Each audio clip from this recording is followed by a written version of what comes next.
What's going on, everyone? Talon here, and welcome to another account progression video. Alright, so it's time to get another tier 2, and as you can see, we're going to get Venom to tier 2. So ever since his uniform for anti-Venom came out, I've been working on Venom here to get him ready for tier 2, and now we're finally there, so let's go ahead and take a look at him before we actually tier 2 him.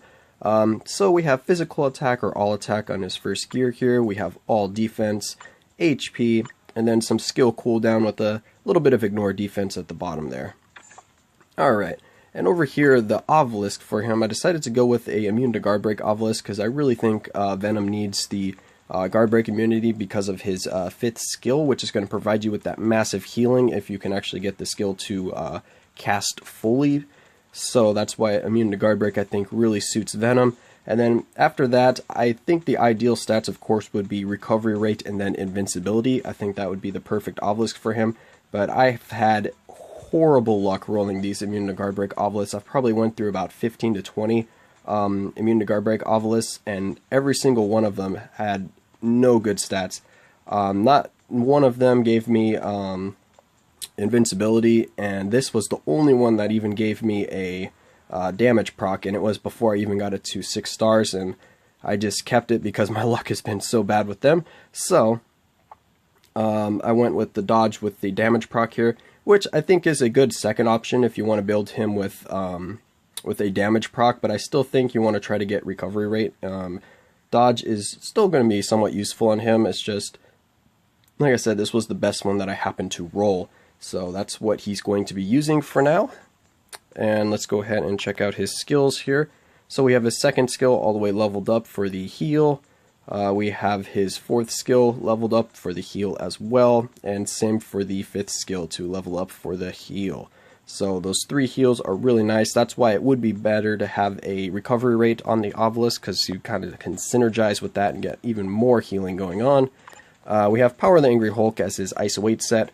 Definitely want to go with an attack-based isolate set here for Venom to help augment his damage, because he does have, like I said, a lot of healing, so you don't necessarily need a defensive set. And then if you do get invincibility on your obelisk, of course that's going to help as well. So let's take a look at his details here. So we do have max skill cooldown on him. His ignore defense is only at 20%, so we can work on that a little bit with Urus if I decide to invest in him more. Besides that, just a little bit of native ignore dodge is going to be the other stat to look at, and then he has a 132% recovery rate, which of course we would like that to be higher, but that's what he's working with for right now. So let's go ahead and get him to tier 2. So you can see 150 bios, so we just barely got there, and then we're going to have the symbiote instinct. And then his tier 2 is going to give him an all speed increase by 35%, a increase to skill damage by 52%, and an increase to bonus damage by 45%, and then ignore dodge by 45% as well. So he actually has a really powerful tier 2, just because that 52% for skill and 45% bonus damage is actually really high compared to most tier 2s. And then he gets his speed increase, which he does need because he is quite slow, and then that ignore dodge is just icing on the cake. That's really nice to have, because you see it more and more now that you want to have some amount of ignore dodge on your characters, whether it be for PvP or for Shadowland, or even for if you're certain World Boss Ultimate characters, of course, as well. Ignore dodge is becoming very, very useful nowadays, so it's really good to have this on his tier 2, especially at 45%. That's actually really high as well. So now that we've taken a look at that, it's time to get to tier 2ing him. Alright, there we go. Venom is now tier 2, or should I say anti-Venom. So we're going to definitely share that. Alright, so now let's go ahead and get out of here real fast. Yep, original symbiote. Very nice. So now he's ready to go. He's been tier 2'd, so I think it's time to try him out a little bit now.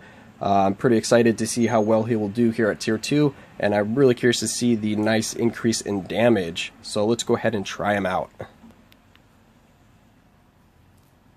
Alright, so here we are at today's world boss. We have Black Dwarf, so this is actually going to be a little bit more difficult just because of Black Dwarf's physical defense. So we're going to go ahead and use this classic team here. We have Carnage's Rebirth, so we have attack speed, crit rate, crit damage. Symbiote's siblings, all attack HP. And then we have a Symbiote Shock, which is all attack, attack speed, and crit rate. So we have some good team ups here, and then we're going to use Carnage's leadership to get a little extra damage because Spidey's is dodge, and then we have reduce crowd control time for Venom there. So definitely want to get the extra damage because we're going to need it against Black Dwarf here, because physical damage characters are notorious for having a hard time beating Black Dwarf. So since we have Venom at tier 2, of course we're going to go with no strikers. So let's see if that tier 2 boost in damage is enough to give Venom the edge here to be able to get Black Dwarf down within the allotted time.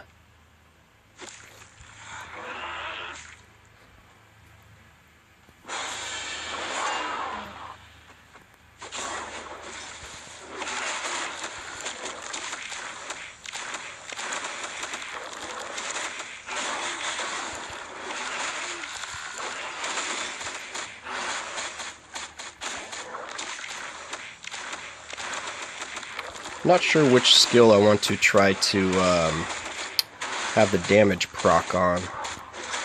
Probably either the 5th or the 4th would be best bet, but I'm not sure which one. Alright, so we're not going to be able to take out this shield here, of course. So just go into, there we go, an iframe right when he's about to do the roar. Okay. So of course the damage is going to be low, but that's because Venom is physical, and Black Dwarf here just tanks physical damage pretty easily.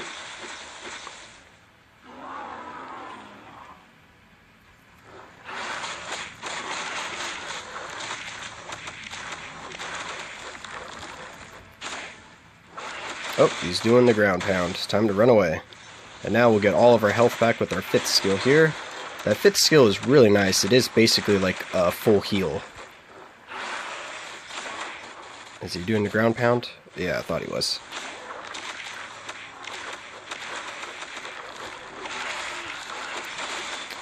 Back to the ground pounding already, eh?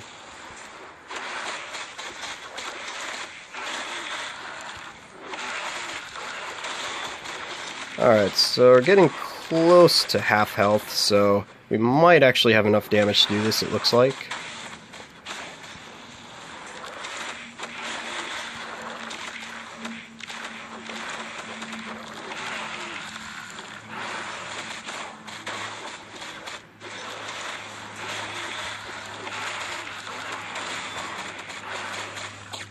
Alright, so he's back with his shield again. Oh, timed that one a little bit off. So let's get that heal going. There we go. As you can see, went from almost no health to full health with just one use of that 5th skill. So that's why it's also nice to have that immune to guard break, so that that skill doesn't get broken or cancelled out, because we really do want that heal.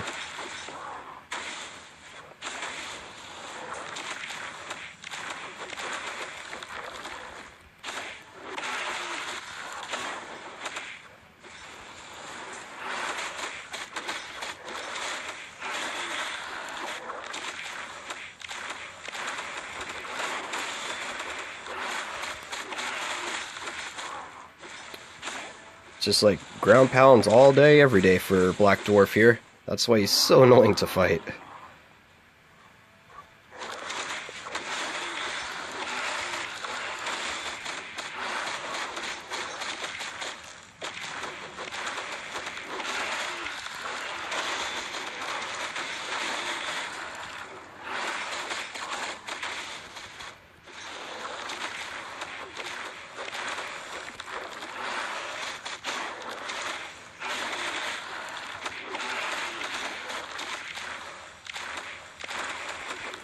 Okay, so there we go. So it's actually quite easy for Venom there, just because of all that healing that he has right now. Or, I keep calling him Venom, but this is anti-Venom, of course. But yeah, no, that healing is really, really nice, because even without having extra recovery rate on my Obelisk, he's still healing, like, most of his health back just from that well, the 5th skill, all of his health back, and then for the 4th and 3rd skill, or the 4th and 2nd skill, whatever it is, he gets some nice health back from that, just to kind of keep him going, basically. But it's not really enough to bring his health back up all the way. So overall, Anti-Venom here is looking extremely powerful, especially at tier 2. So definitely really happy to add him to my tier 2 collection. I still think I would be happier with a invincibility obelisk on him, so guard break and invincibility on him, because he still can take damage quite quickly, but he just has so much healing to offset it that you don't necessarily notice it too easily. So yeah, he's definitely going to be a powerful character in pretty much every game mode, provided, of course, you have the Anti-Venom uniform here. He's going to be good in PvP, he can clear world boss pretty easily, and he's going to be good in Shadowland as well. Only thing to remember is, of course, with this uniform on, he is a superhero, not a super villain, so you won't be able to use him on any villain stages with this uniform on. Is the only change that you need to really be aware of, but besides that, he's really powerful, and I definitely recommend him as a tier 2 if you haven't already invested in him since the release of the uniform. Yeah, so that's going to be it for this video. I hope you enjoyed, and of course I will catch you in the next one.